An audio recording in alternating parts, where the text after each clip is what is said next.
दरअसल भगवान बुद्ध एक छोटे से राज्य के राजकुमार थे और जन्म से ही उनका नाम बुद्ध नहीं था। बुद्ध का मतलब होता है इनलाइटेन होना। बुद्ध ने जिसे नाम दिया निर्माण की प्राप्ति, असल में उनका नाम था गौतम सिद्धार्थ। तो हुआ यह कि जब गौतम बुद्ध पैदा हुए तो किसी महान योगी ने उनके बारे में भविष्यवाणी की कि यह बच्चा बड़े होकर या तो महान राजा बनेगा या फिर एक महान संत बन जाएगा। जब योगी ने बुद्ध के बारे में यह भविष्यवाणी की तो बुद्ध के पिता थोड़ा सा चिंतित हुए। वह कभी नहीं चाहते थे कि उनका पुत्र महान संत बने, और कोई भी पिता नहीं चाहेगा। हर पिता चाहता है कि उसका पुत्र उसके साम्राज्य को आगे बढ़ाए। हाँ, हर पिता चाहता है कि उसका वंश चलता जाए। और हाँ, आज के समय में भी कोई माता पिता नहीं चाहते कि उनका बच्चा सन्यासी हो जाए, ब्रह्मचारी हो जाए। तो ऐसा ही बुद्ध के पिता ने सोचा और वह चिंतित थे। वह अपने पुत्र को एक महान राजा बनाना चाहते थे। योगी की भविष्यवाणी सुनकर उन्होंने एक फैसला किया कि वह अपने पुत्र को किसी भी दुख से दूर रखेंगे, क्योंकि दुख और समाज के पीड़ा से उबकर ही इंसान सन्यासी बनने की सोचता है।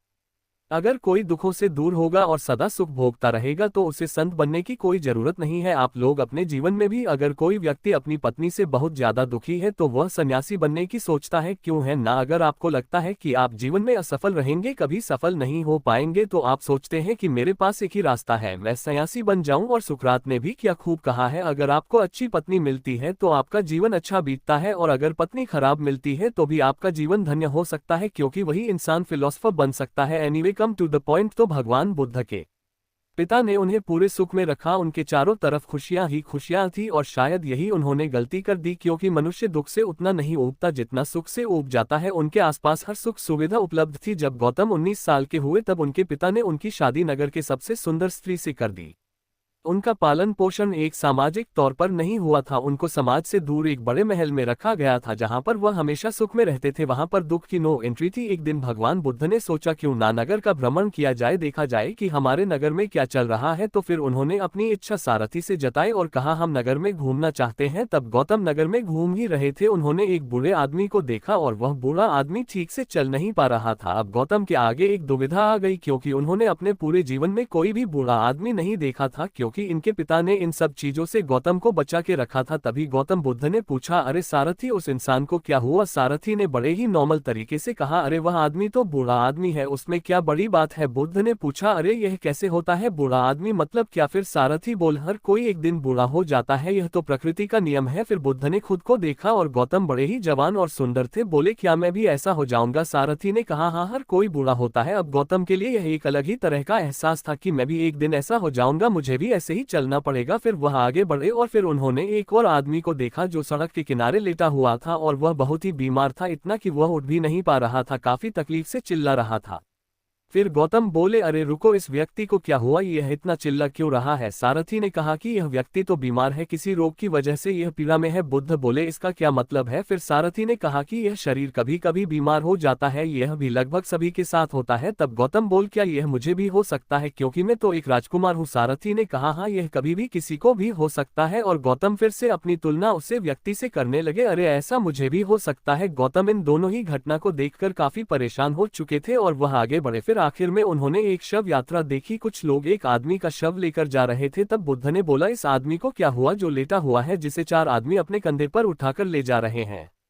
सारथी ने कहा कि यह व्यक्ति तो मर गया है। फिर गौतम बोले कि यह मरना क्या होता है, इसका क्या मतलब होता है? सारथी ने कहा कि यह सबको होता है, इससे कोई नहीं बच सकता, एक दिन सबको मरना ही पड़ता है। फिर गौतम बोले कि मैं क्या कर रहा हूँ, खाना सुख भोगना सारी बेकार की चीज है। अब गौतम के अंदर एक प्रकार की उथल पुथल मच चुकी थी। एक राजकुमार होना, इतना बड़ा महल होना, हर तरह का सुख भोगना, यह सब कुछ ही सेकंड में उनके अंदर से बिखर गया, सब कुछ मिट्टी हो गया। और वह सोचने लगे, इन सब का क्या मतलब है? यह शरीर है, एक दिन बूढ़ा हो जाएगा, यह बीमार पड़ सकता है, और यह पक्का एक दिन मर जाएगा। गौतम बुद्ध को एक बच्चा हो चुका था जिसका नाम राहुल था।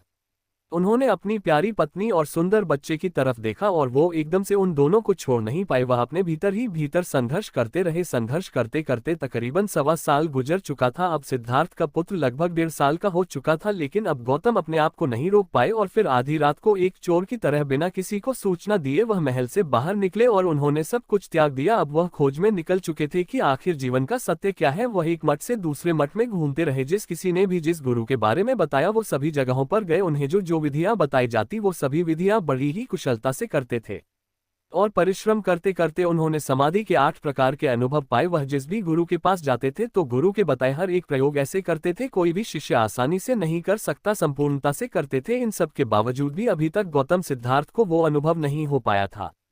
अब उनका शरीर बिल्कुल कमजोर पड़ चुका था, हड्डियों के अलावा उनके शरीर में कुछ भी नहीं दिख रहा था और वह उस कमजोर शरीर के साथ एक नदी के पास पहुंचे जिसका नाम निरंजना नदी था। और फिर गौतम सिद्धार्थ उस नदी में उतरे। जैसे तैसे गौतम सिद्धार्थ उस नदी में आधे रास्ते तक तो चले गए, लेकिन उनका कमजोर शरीर उनका साथ छोड़ रहा था, उनमें बिल्कुल भी शक्ति नहीं बची हुई थी। फिर उस नदी में एक पेड़ की टहनी यानी सूखी डाल थी, उन्होंने उस डाल को पकड़ लिया। गौतम सिद्धार्थ अब तक हार नहीं मान रहे थे क्योंकि वह भीतर से कमजोर नहीं थे। उस डाल को पकड़े पकड़े उनके दिमाग में कई सारे सवाल चल रहे थे कि मैं जिस चीज के लिए मेहनत कर रहा हूँ आखिर वह है क्या? मैं जगह जगह घूम रहा हूँ, पता नहीं मैंने कितने प्रयोग किया, कितनी सारी चीज सीखी, आखिर वह है क्या जो मैं खोज रहा हूँ? तब जाकर उन्हें एहसास हुआ कि वह कुछ नहीं है, यह जीवन ही सब कुछ है। मुझे सिर्फ यह करना है, उन सभी बाधाओं को हटा दूं जो मुझे उस अनुभव से रोक रही है। उन्हें थोड़ा थोड़ा एहसास होने लगा था कि सब कुछ उनके भीतर ही है। फिर उनके अंदर अचानक से कोई ऊर्जा आई। फिर जैसे तैसे उन्होंने उस नदी को पार कर ली। नदी को पार करते ही एक वृक्ष आया जहां पर वह बैठ गए, जिसे आज हम बोधि वृक्ष के नाम से जानते हैं। उन्हें यह भी एहसास हुआ कि यह शरीर एक यंत्र है, अगर इसे कष्ट होगा तो यह प्रकृति के खिलाफ है, अगर इस यंत्र में ही कोई समस्या होगी तो मैं आत्मज्ञान कैसे पा सकता हूँ? और उस दिन उन्होंने खीर का भोजन लिया। वह एक पूर्णिमा की रात थी जिसे हम बुद्ध पूर्णिमा के नाम से जानते हैं। और फिर बस उस पेड़ के नीचे बैठ गए और उन्होंने आखिरी प्रण लिया। इस संकल्प के साथ बैठे, इस अस्तित्व की प्रकृति को या तो मुझे अभी जानना है या मैं यहीं बैठे बैठे अपना शरीर छोड़ दूंगा। जब तक मैं इसे जान नहीं जाता मैं यहां से नहीं